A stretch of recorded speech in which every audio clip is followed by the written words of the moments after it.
Here's Dick Powell as Richard Diamond, private detective.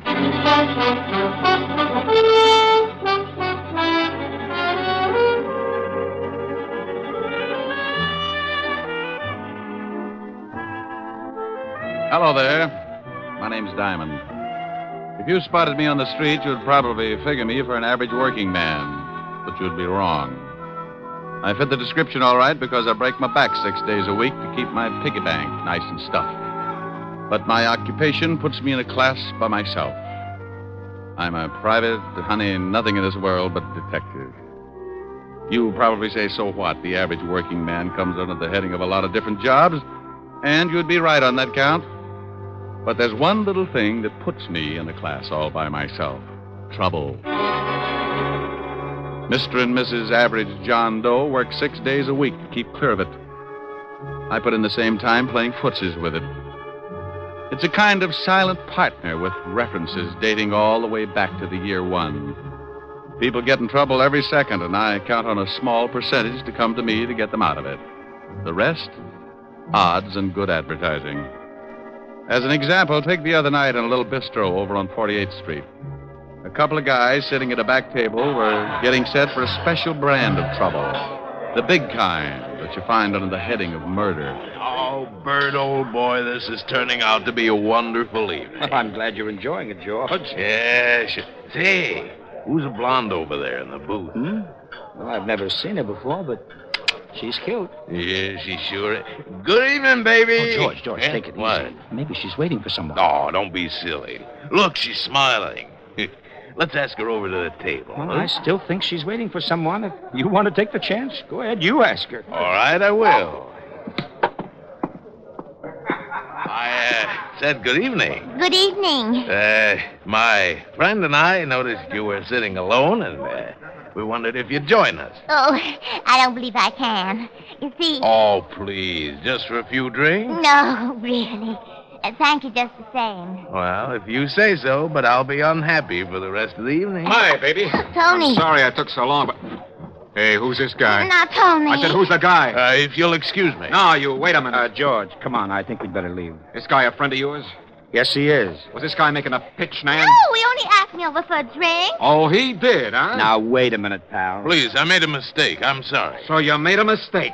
Well, I don't like jokers that try and pick up my girl. Hey, wait a minute. You didn't have to slug him. Maybe you'd like to do something about it. Maybe I would.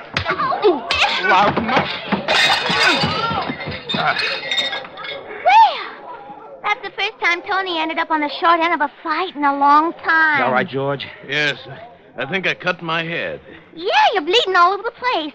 You better get out of here, mister. I saw the manager duck in the back room. He's probably calling the cops. Here, let me give you a hand, George. Yeah. Here, now, take my hat and wear it over the cut until you get home. I'm getting out here, too. You want me to drop you off? What about your boyfriend? He's still unconscious. He was that way when I met him.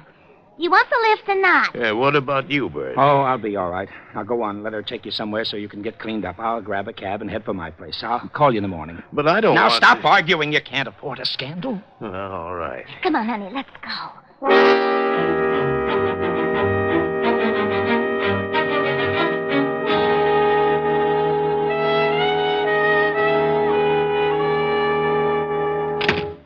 Well, this very nice apartment. You better go get cleaned up.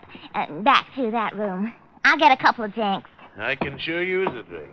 I won't be long. Take your time. Yes. Tony, get out of here. Where is that Go guy? on, get out of here. Why, you cheap little... I'll beat it out of you. Let go of me. Take your hands off me. Take your hands off her. Help. I'll kill the both of you. Help. There's a gun in the desk. A gun? All right. I'll wring your little neck. Oh! You shot him. I did? You better get out of here. Yeah, but what about you? Go on, get out while you can. I'll think of something. Yes. Leave the gun. I'll throw it in the river or something. Huh? Oh, all right. Now go on, beat it. You just killed a man.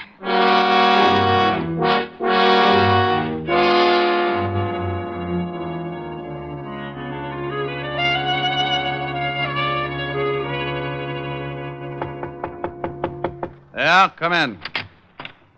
Hey, Mr. Diamond. Well, Hennessy, what did you do? Wreck your cab? Nah, it's down in the front. Hey, that's a warm magazine you're reading there. Yeah. Listen to what it says here about women's bathing suits. Huh? 1949 suits allow maximum exposure to sun. Note plunging neckline. Note. Who's going to miss it? If it plunged in the lower, it'd wind up at the bends. Yeah. Mr. Diamond, would you mind shoving it in the drawer? The picture distracts me. Not at all, no. I don't blame you, Hennessy. Thanks. Now, what's on your mind? This? A hat? Yeah. Well, I don't think I can do you much good. What did you bring it to me for? I found it in the gutter over in Flatbush. So what? Some guy loses a hat. Don't tell me you want me to find him. No, I just got to worrying a little, you see. I found this beside it. Oh, a 38. Well, let's have a look. Take a look at the hat, too. It's got blood all over the inside. Yeah. And initials on the inside. BK. Gun's been fired. You can still smell the powder in the barrel. Why didn't you take this to the police? Oh, I didn't want to get mixed up in it. You see, I got to pick up as many fares as I can. I ain't got nobody to drive my cab for me, and I didn't want to spend the day answering questions down at headquarters, you understand? Well, you'll probably have to anyway. I'll have to notify them. Yeah? Well, I thought maybe you could find out who owned the hat and maybe solve the case before you notify him, you see? That way I wouldn't have to spend too much time. I could just tell him I found it and beat it. Well, I can't withhold evidence. It'd take away my license. And if you did, they'd lock you up. Okay, I just thought Well, maybe... I can check the hat store before I get to the 5th precinct. Yeah, well, won't that be a tough job? There's a lot of hat stores, Well, you this know. hat's got a label. Besides, when someone finds a bloody hat with a 38 lying next to it, I get interested. Particularly when there isn't a corpse to go with it. Yeah.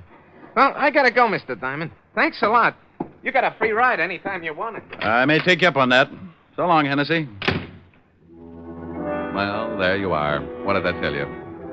When you're working with trouble, something always shows up. Sometimes it's just a routine case. A guy knocks off his wife and he comes to you because he suddenly found out that he had that lonely feeling. Or maybe you get a real screwy one. A taxidermist that got tired of stuffing animals and went to work on a neighbor. Or then you get one that gives you the same feeling you get when you pick up a poker hand and the first 4 cards you look at are all spades. Well, I was holding 2 cards. A hat with blood on it, a gun that had been fired, and all I needed to fill out the hand was a body. By all rights, I should have taken the evidence right down to my friend, Lieutenant Levinson, at homicide. But I didn't have anything to do, so I decided to see what kind of pieces I could fit into the puzzle. The label in the hat was from a store on 5th Avenue. It wasn't far from my office, so I walked it. Yes, sir. Something I can do for you? Yeah, stop munching your sen-sen and tell me if this hat is from your store. Well, let me see it. These glasses are not telescopes, you know. Yeah, here.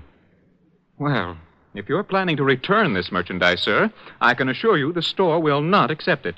You've been bleeding on the sweatband. Look, Rosebud, I just want to know if the hat is from this store. It most certainly is. It's one of our custom models. Who did you sell it to? If you found this hat, we will be glad to return it to its owner. We are not supposed to give out the names of our clients. I have a small badge here that should cut this conversation down to a few words. See? Oh. Now, would you mind telling me to whom did you sell this hat? Well, just because you're a detective, I am not impressed. However, under the circumstances, I'll give you the buyer's name. You're a real sport. I suppose you wear a shoulder holster, too. Or is that bulge your tailor's fault? Psst. Come here. I really keep a midget in there. You don't say. Yeah.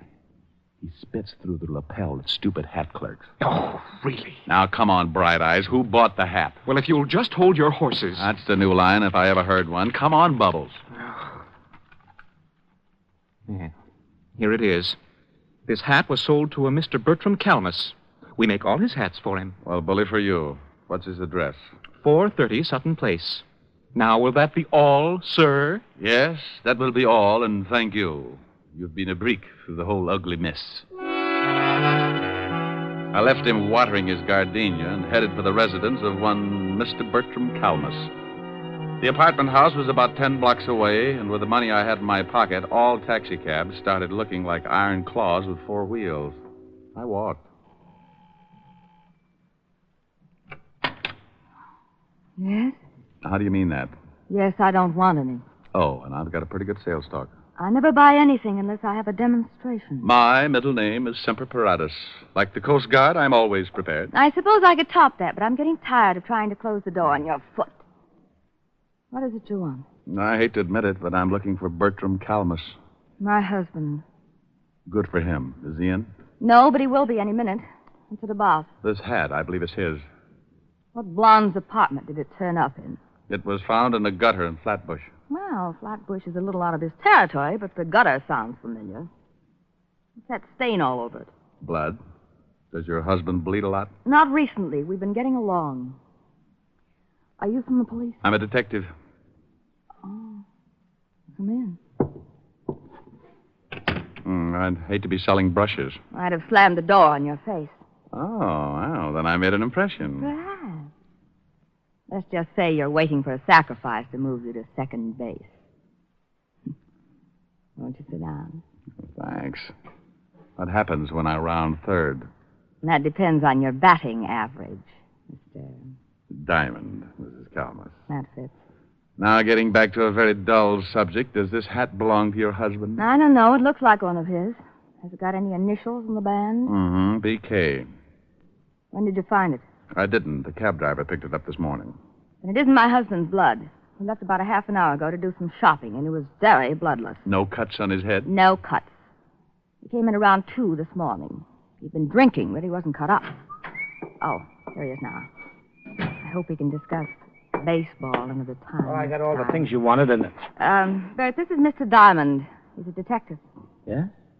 Well, how are you? Fine, Mr. Calmus. Tell me, is this your hat? My hat? Let me see it. Why, no, it isn't. The hat store on Fifth Avenue says they sold it to you. Well, I can't help what they say. That's not my hat. Are you sure, darling? It was found in a gutter. I don't care if they found it on a Yale man in the Harvard Club. It's not mine. Well, I guess I'll have to take your word for it. Wait. Isn't that blood on the hat? Yeah. Well, goodbye, Mrs. Calmus. Mr. Calmus, nice meeting you both. I'll see you to the door. I can do it. I know you can, dear. Coming, Mr. Diamond? Sure. Goodbye. Come back again, Mr. Diamond. Well, goodbye, Mr. Calmus. Where can I call you? What? I can't explain now. Where can I call you in about a half an hour? My office. It's in the book. You'll hear from me, but please don't do anything until then. Okay. Half an hour. Then I go to the police with this hat.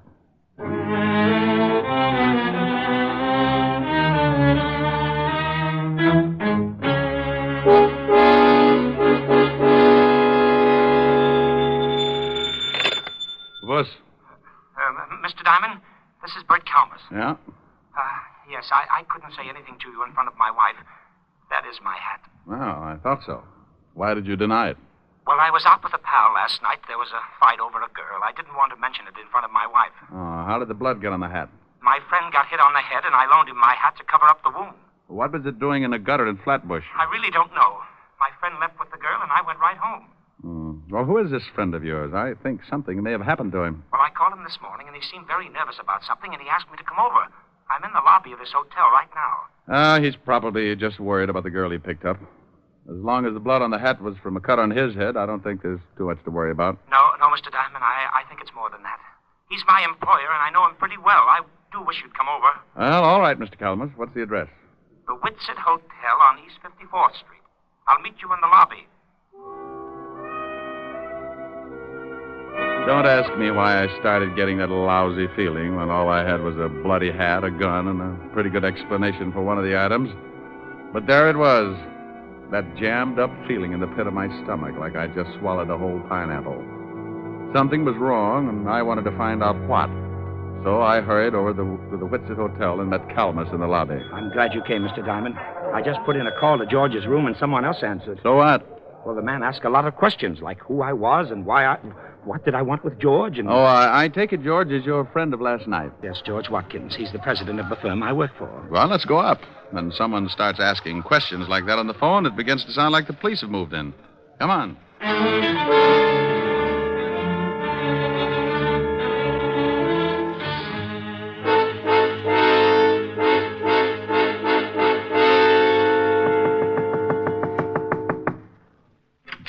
Yeah? Oh, hello, Walt. Rick, what are you doing here? Fair question. I'll answer yours if you'll do the same for me. I came up to see a Mr. George Watkins. So did I. Well, what's the matter? Is George in some kind of trouble? Who's this guy? Oh, he's a friend of Watkins, works for him. Oh, yeah? Well, come on in. George. George, what's going on here?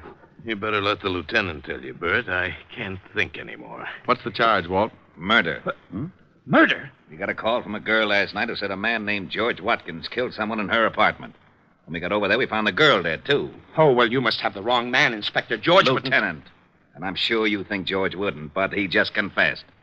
George? Yes, Bert, I killed the man. But I didn't kill her.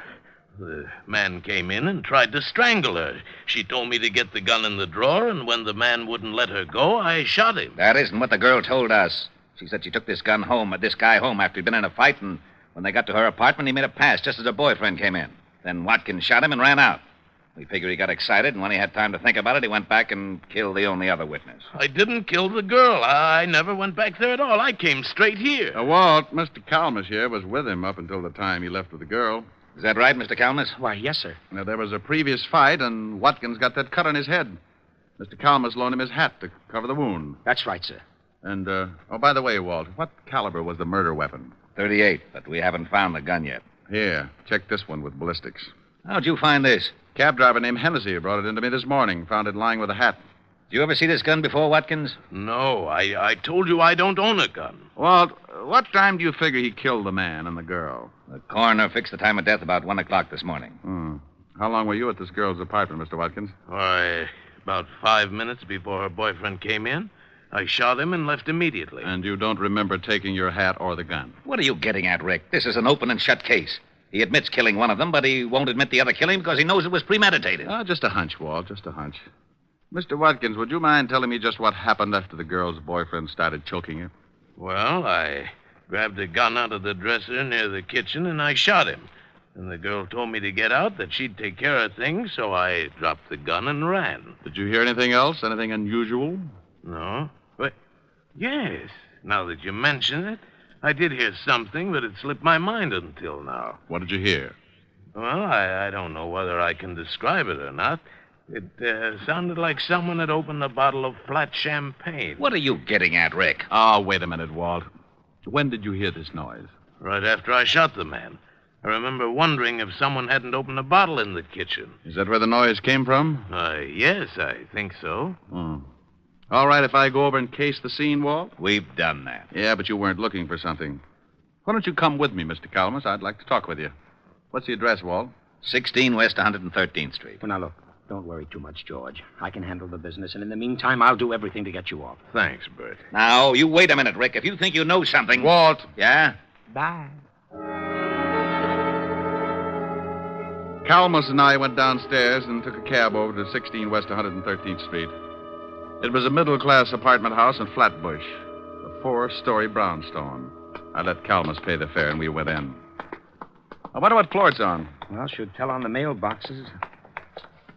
Yeah, here it is. Nan Phillips, 206. Well, let's go up. Oh, what do you do for Mr. Watkins? I'm his vice president. That's why I took him out last night. I wanted to interest him in a new account. I just can't imagine him killing anyone, but I guess people do funny things when they lose their heads. No. 206. Oh, here it is. Yeah? Hello. Oh, no. Good afternoon, Sergeant Otis. What do you want, Diamond? Well, I want to stand out here in the hall and count the hairs in your 5 o'clock shadow. Now, let us in. The lieutenant said it was all right. Okay, comic. Mr. Calmus, meet Sergeant Otis. How are you? Hello, Sergeant. Otis, make like a policeman and point out the circumstances in this killing, will you? Well, I don't know why I should, Shamus, but if the lieutenant sent you over, I guess I'll have to. 2 bodies was over there by the window, lying pretty close together. Uh-huh. The killer, that Watkins fellow, was standing about here in the center of the room. With his back to the kitchen door. Yeah. He shot them both from about here. Hey, what are you looking for? Oh, I like to get down on my hands and knees. It's cooler. Well, it won't do you no good to start looking for fancy clues. The guy already confessed. Well. Hey, what do you got there? Just a wad. So, you got some wadding from the murder gun. You better give it here. Sure. But hang on to it, Otis, and be sure to give it to the lieutenant. Maybe you haven't noticed, but murder guns don't throw this much wadding unless you can kill someone with a blank cartridge. What? Don't let it throw you. Mr. Calmus, I've got some things to do. Can I drop you somewhere? Well, no, thanks. Now that Mr. Watkins can't take care of the office, I'd better go down and check over some things. But I'll keep in touch with you, Mr. Diamond. You do that. Now, wait a minute, Diamond. Oh, stop trying to figure it out, Otis. You'll snap your wig. I was getting close to something.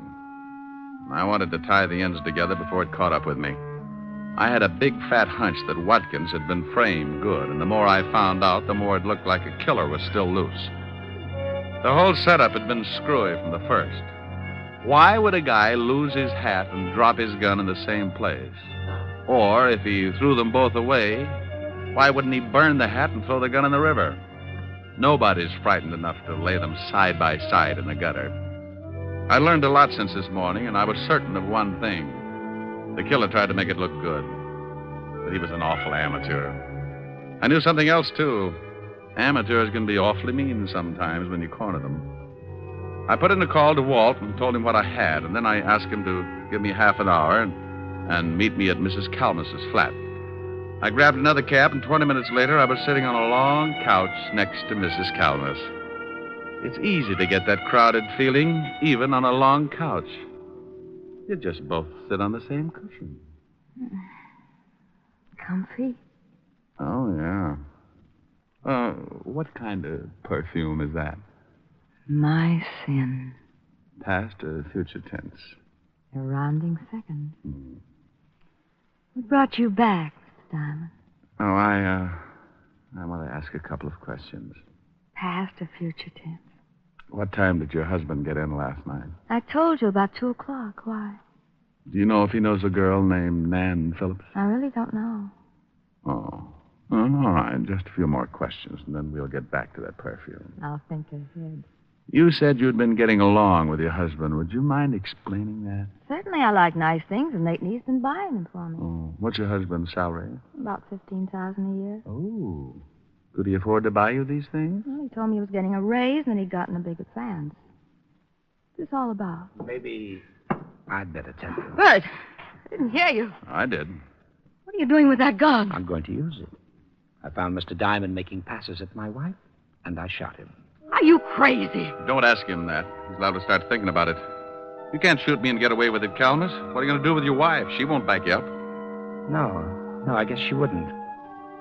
All right, both of you, get up and walk downstairs to my car. Bert, what are you doing? Your husband killed 2 people last night, Mrs. Calmus. Now he's going to try and cover because he guessed I knew how it was done. You're not going to kill me, too. Get moving. Bert, please. Go on. Better do as he says. Why did you kill anyone, Bert? He wanted to frame his boss. I'll bet when the company checks, they'll find out he's had his hand in the till. They won't find out, Mr. Diamond. With Mr. Watkins' book for murder, I'm next in line for president. I'll be able to fix the book so it will look like he took the money, too. Is that where you got the money for all those things you've been buying for me? You shot the man and the girl from the kitchen with a silencer, didn't you, Bertram? That's right. I knew you were onto something when you discovered that wad from the blank cartridge. I was onto something a long time before that. Yeah? All right. Come on. Over to that gray sedan, and remember, I've still got this gun in my pocket. You're an amateur, Bertram. Is that right? Sure. I knew you had something to do with it when we got over to the girl's apartment. I didn't know what floor it was on, and you looked in the mailboxes. That's the best way to find an apartment, isn't it? Yeah, but not once at any time did anyone mention the dead girl's name. But you knew it and found it on the mailbox. All right, stop right here. Open the door, Gene, and get in first. The front seat. Bert, please. Get in. All right. Now you, Mr. Diamond, you're going to drive. You know, I left my license in my other suit. Stop stalling. I had to do something to stall for just a second because over Bertram's shoulder I spotted a prowl car sliding up to the curb, and good old Walt was climbing out. Bertram, would you mind answering just one question? What is it? The gun that Watkins thought he killed the man with was loaded with blanks, wasn't it? Sure. I killed the guy from the kitchen with a silencer. The whole thing was rigged, huh? The man and the girl were supposed to stage that fight, and Watkins was supposed to shoot the guy with the dummy slug. You said one question. Now get in the car. All right, Calmus, don't move. What? Why, you... Duck, Rick. That was a close one. You're so right, Walt. Take his gun. I think you'll find it's the one that Watkins fired the blanks from. How is he? On his way. Hey, Bertram. I'll go call the wagon. Bertram, Yes. you want to tie the ends together? I paid the girl and the man to stage the fight. I told them I wanted to frame George and blackmail him. So you framed him with a double murder instead. Why? I'd been stealing money from the company. How'd you know it was me? Well, knowing the girl's name, for one thing, and your wife told me you'd gotten in about 2. You told me over the phone you went straight home after the fight in the cafe. The killing took place about 1. Watkins said he'd been at the girl's for 5 minutes. About 15 to get to her place, so that meant you all left the cafe around 12:30. It doesn't take an hour and a half to get... Hey, Bertram. Diamond, Huh? I don't think Bert can hear you. Yeah. Well, it was a pretty dull story anyway.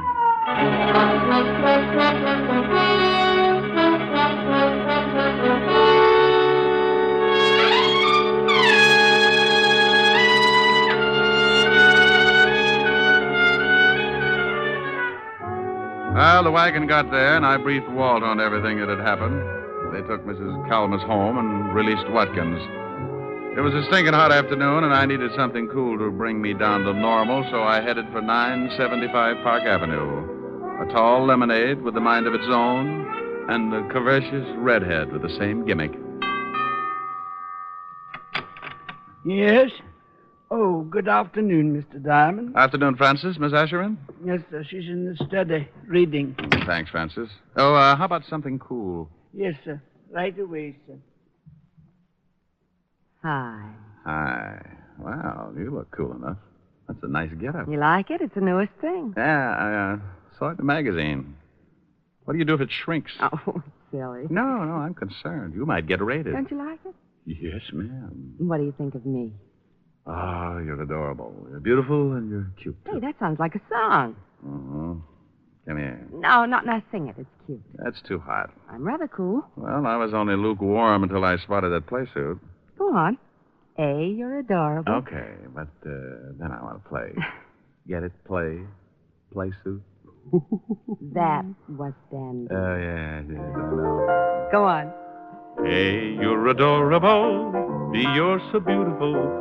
C, you're a cutie full of charm.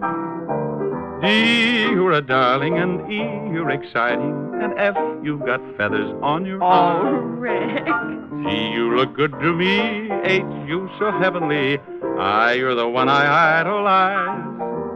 J, we're like Jack and Jill. K, you're so kissable. L is the love light in your eyes. Rick. M, do you want me to finish? I love you. Oh, you're sweet. Come here. Mm-hmm. Just one moment, sir. Yes, Francis? I'm not going to be embarrassed again. Here's your lemonade. Thank you, Francis. Oh, it's nothing, sir. A, you're adorable. B, you're so beautiful. C,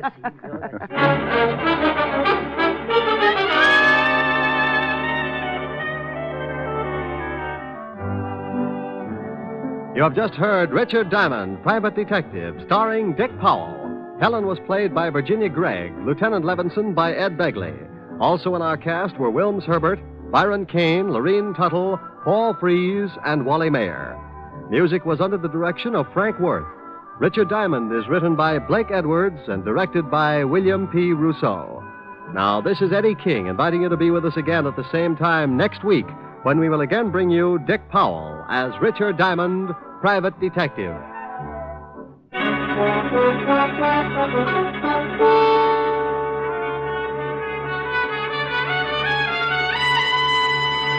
This is NBC, the national broadcasting company.